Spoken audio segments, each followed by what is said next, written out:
to read the question. I want you to come up with the answer before you see the answers, okay? So here's the question. Dr. Thompson, a clinical psychologist, has been treating a patient named Mark for several months. During a therapy session, Mark reveals that he has become increasingly angry at his coworker, John, and feels that John is sabotaging his chances for promotion. Mark tells Dr. Thompson, I can't take it anymore. I've been thinking a lot about how to make him pay, and I have a plan to seriously hurt him so he won't interfere in my life again. Dr. Thompson believes Mark has the capability to carry out his threat. Given this scenario, what should Dr. Thompson do to handle the case ethically? Okay, knowing what you know, the testing strategy here is to come up with the answer that you think is correct and then see if one of the provided answers matches. This is an answering methodology, okay?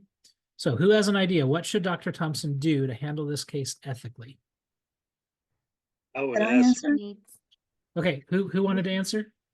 Go on, Darian. Darian, your test tomorrow. Let's hear it.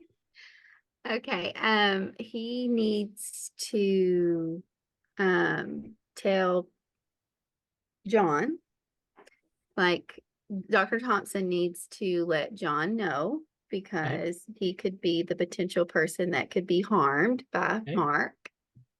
And then also I think the authorities too. Okay. Anybody have any other thoughts on this? I do. I have one. Go ahead, Courtney. I would ask John. I would ask John how's he planning on hurting me? Okay. You know, and then I'll ask him, hey, do you have access? Do you have access to a gun? Do you own a gun? Do you have access to a gun? You know, assuming it's a gun. Yeah, assuming it's a gun. And if he said, it depending on what he say, Texas is what is it?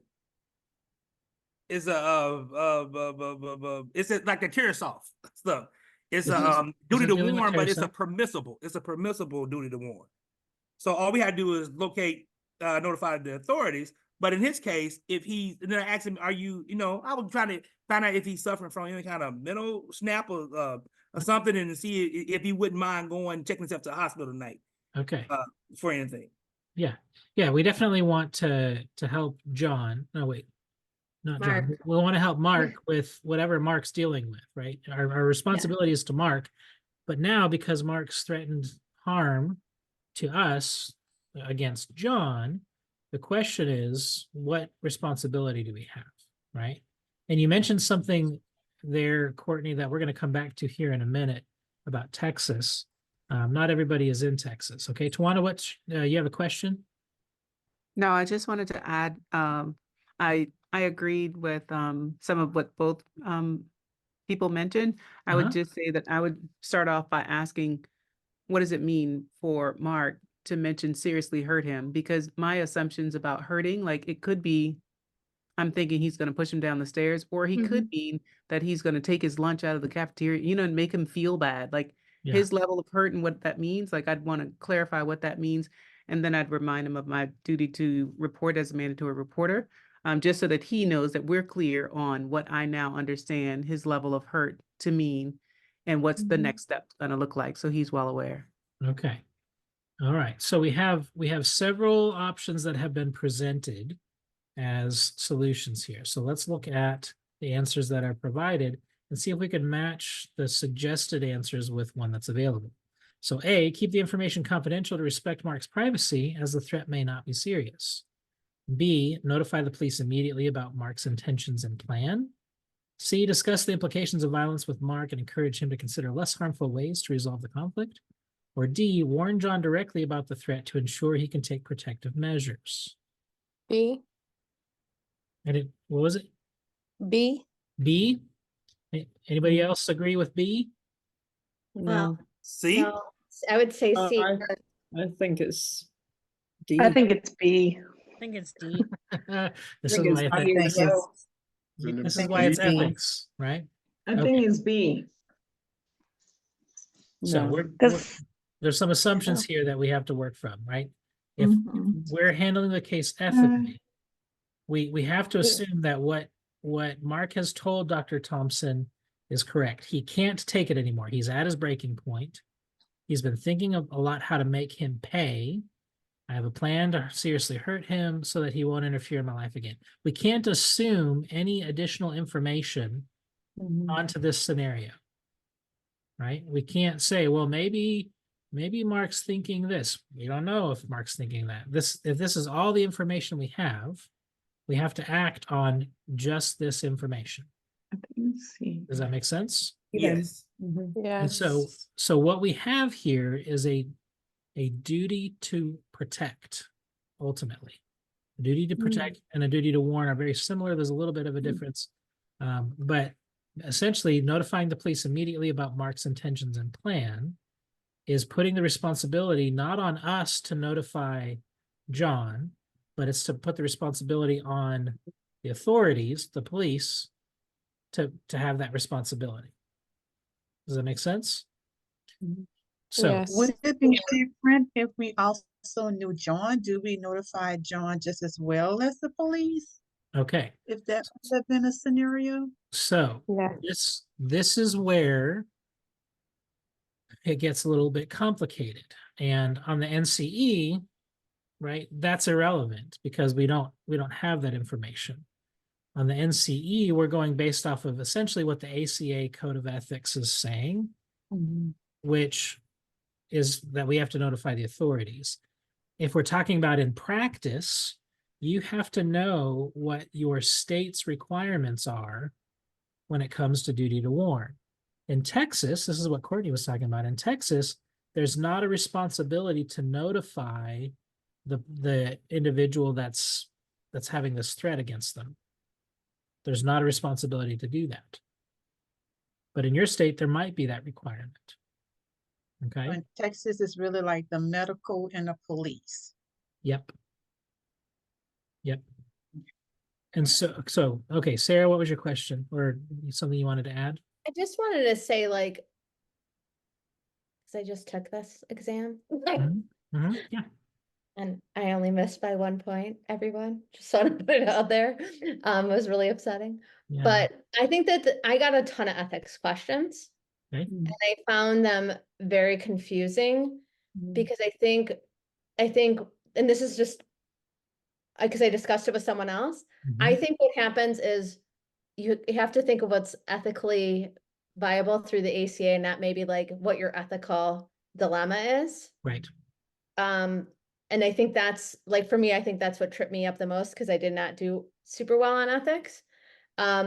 Because honestly, like my first thing would be I would discuss the implications of violence with Mark and encourage him to consider a less harmful way. If he was unable to do that, then I would notify the police immediately about Mark's intentions, right? Because that's how I think I would go about it in practice.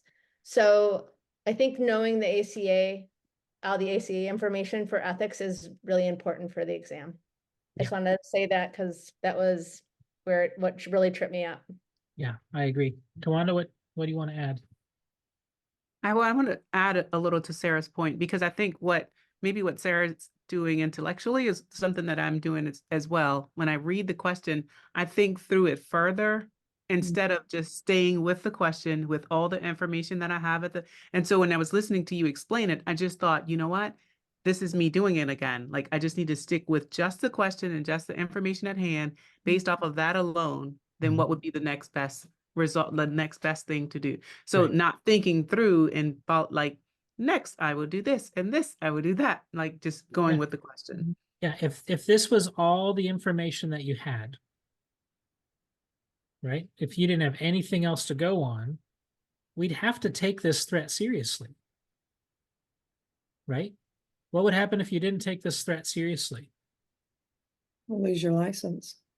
Well, yeah, you could use your license. That would be sad. Someone could get hurt. Someone could get hurt, right? Yeah.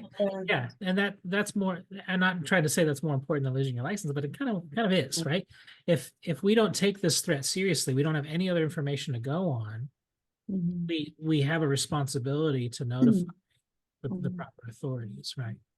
The other thing, Josh, I don't know if I mentioned this before, but I had a similar question in the exam like this, and when I came out of the exam, I was really confused because I was like, what, And I went and looked it up and reread the ethics, and it was really, really interesting because in the new ethics, like if someone discloses even something that they've done before, it can be a crime. It can be a bad crime they've done in the past, but you don't have to ethically do anything about that whatsoever, which shocked me. Right. Correct. Yeah. Yeah. Yeah. And I, you know, whether that's right or wrong isn't for any of us to decide. It's kind of like that harm's already been done. Mm-hmm. And we are bound to our client that's in front of us because they're working through their mental health and we're here to help them. Right. It's Josh, is it because they said it happened in the past? That question, I forgot her name, I apologize. Susie just asked, is it because of it happened in the past, that's why we don't have duty to warn? It's not something that they're currently thinking like Mark is in this scenario, correct? Yeah, there's nothing to warn if it's happened in the past. But the way this question was worded was it had maybe even happened 2 weeks or a month before, and it was a bank robbery and people got hurt. And then this guy wasn't thinking about doing that again, but there was other things that came from it. But you had to, everything that was not from today moving forward, you couldn't put it into the whole picture. Does that make sense? Yeah.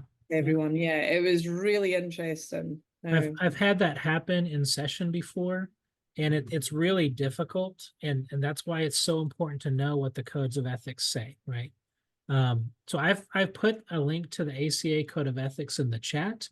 You know, we cover ethics in the study manual, but it's probably a good idea to review the ACA Code of Ethics, just to be familiar with it. When you're answering these questions, Patty, I'm going to get to your question here in just a second, okay?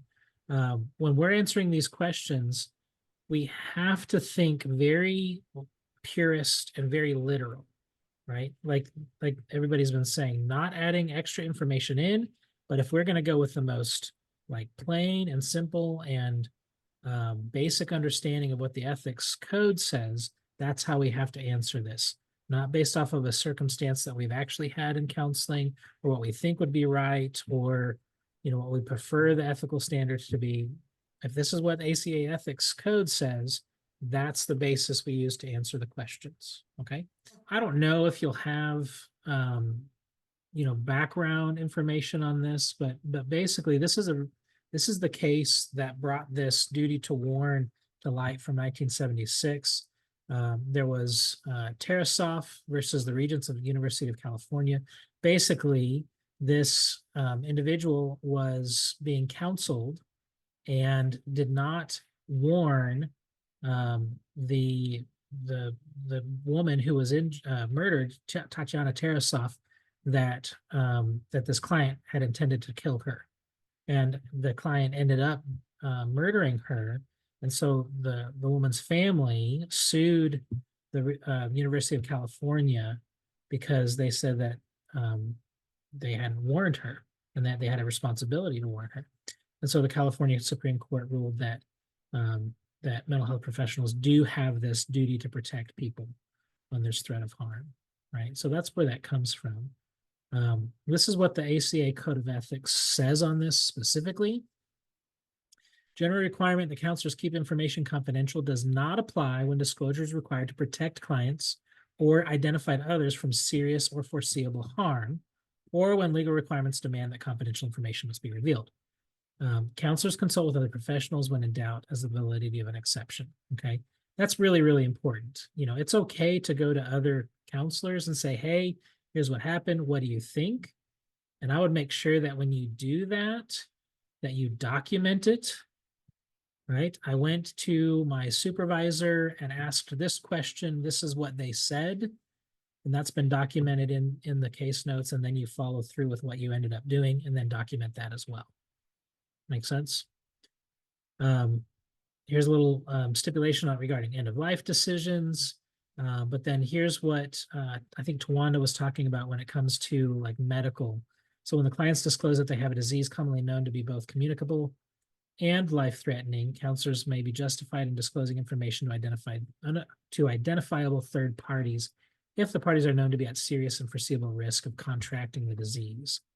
Again, prior to making disclosure, counselors assess the intent of clients to inform third parties about their disease or to engage in any behaviors that may be harmful to an identifiable third party. Counselors adhere to relevant state laws concerning disclosure about disease status. And so this is a helpful link that you might just want to tuck away. Well, I don't know what's going to let me, there we go.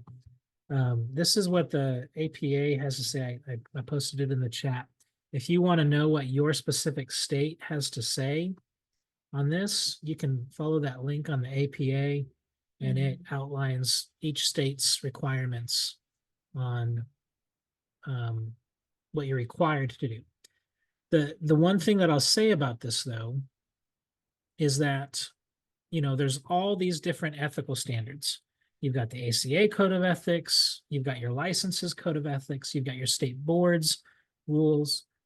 When you're trying to decide what to do, whatever is the most restrictive code, the most restrictive standard, that is what you follow, right? So if ACA Code of Ethics says you don't have to report to John, but your state board Code of Ethics says you do have to report to the identified intended victim, whatever's most restrictive, that's what you have to abide by. Does that make sense?